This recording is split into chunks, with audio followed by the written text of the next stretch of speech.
દોસ્તો વડીલ ચતુરદાદાની હારે આપણે ઘણી બધી વાતો કરી રહ્યા છીએ. અત્યારે 85 વર્ષની એમની ઉંમર છે. આ અડાભીડ વડીલની હારે આપણે જૂની બધી જુદી જુદી વાતો સાંભળવી છે. ત્યારે જૂદી જુદી વાતો સાંભળવી. દાદા બોલો. રામ રામ રામ રામ. આ બધા જો ખાસ કરીને જુવાનડાય તમને જોવે છે. એ કે ચતુરદાદાની વાતો એટલે એની વાત ન થાય. તો હવે તમે પેલા અમને ઈ કહો કે ઈ જમાનામાં જે હોનું ચાંદી આના બધા દાગીના બનતા આભૂષણ બનતા એ વાત તો બરાબર છે, પણ હોના ચાંદીના ભાવ શું હતા? ભાવની તો કોઈ હવે અમારા ગઈ જાય એમ કહેતા, હા અમારા વડવાઈ એમ કહેતા 25 રૂપિયાનું તોલું હોનું.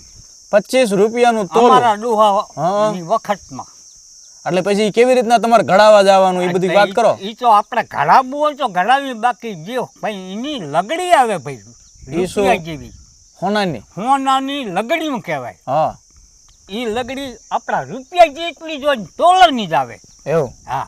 તે આપણે ક્યાં મળી? લગડી મળતી હતી ક્યાં? હવે લગડી તો આપણે હોનીના ત્યાં મળે. ક્યાંથી લાવતા હોય?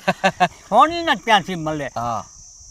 એક બે લગડીઓ નહીં, પણ મારા ડોહાની વખતમાં મેં એવી 5, 10, 15, 25 જોયેલી રાખતા.